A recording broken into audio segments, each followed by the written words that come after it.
আজকে খুবই মজার একটা পাকোড়া তৈরি করব। তো কী দিয়ে তৈরি করব অবশ্যই কিন্তু ভিডিওটা দেখবেন, খুবই লোভনীয়।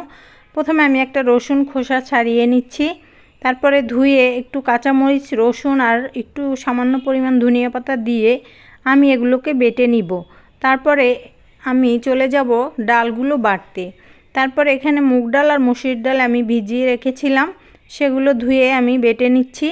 তারপরে আমি আজকে মূলত দুইটা পাকোড়া তৈরি করব। অবশ্যই শেষ পর্যন্ত ভিডিও দেখবেন। ভিডিও ভালো লাগলে লাইক কমেন্ট শেয়ার করে দিবেন। ইউটিউব থেকে দেখে থাকলে চ্যানেলটাকে সাবস্ক্রাইব করে দিবেন। তো ডালটাকে আমি দুই ভাগে ভাগ করে নিচ্ছি। তারপরে এখানে কিছু সরিষা ফুল আমি কুচি কুচি করে নিচ্ছি। এটা দিয়ে একটা তৈরি করব, আর একটা আমি অন্য কিছু দিয়ে তৈরি করব। অবশ্যই শেষ পর্যন্ত দেখবেন ভিডিও।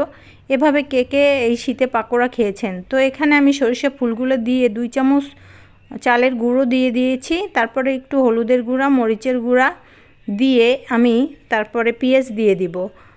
তো এখানে কিন্তু আমি কাঁচামরিচ কুচি ব্যবহার করিনি, আপনারা চাইলে কাঁচামরিচ কুচি দিতে পারেন।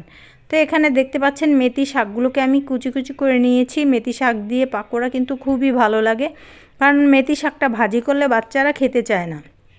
তো আমি দুইটা শাকেই এইভাবে দুইটা বড়াতেই আমি হলুদের গুঁড়া, মরিচের গুঁড়া, একটু ধনিয়ার গুঁড়া আর পেঁয়াজ দিয়ে একটু চালের গুঁড়া দিয়ে রেখে দিয়েছি। একটা একটা করে মেখে দিয়ে দেবো। এখানে সরিষা ফুলের বড়াগুলো আমি আগে ভেজে নিচ্ছি, তারপরে আমি মেথি শাকের বড়াগুলো ভেজে নেব। খেতে কিন্তু অসম্ভব ভালো লেগেছিল। বিকালের নাস্তায় রাখতে পারেন। আমি আজকে ভাত দিয়ে খাবো। আমার বাচ্চারা খুবই পছন্দ করেছে।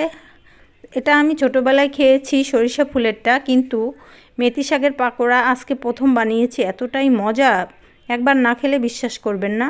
একবার খেয়ে অবশ্যই, আমি জানি বারবার খাবেন আপনারা। তো আমি এত গ্যারান্টি দিয়ে বলতেছি, একবার হলে ট্রাই করে দেখবেন। আর ভিডিও ভালো লাগলে অবশ্যই পাশে থাকবেন। তো এই যে আমি এখন মেথি শাকের বড়াটা ভেজে নিচ্ছি। তারপরে কিন্তু আমি গরম গরম ভাতের সাথে একটু লেবু দিয়ে খেয়েছিলাম, খুবই ভালো লেগেছে। আপনাদের যদি ভালো লাগে অবশ্যই ভিডিওটা শেয়ার করে দিবেন। খেয়ে কিন্তু কমেন্টস করে জানাবেন আমাকে কেমন লেগেছিল আপনাদের কাছে। আমার কাছে তো খুবই ভালো লেগেছিল। সবাই ভালো থাকবেন। আল্লাহ হাফেজ।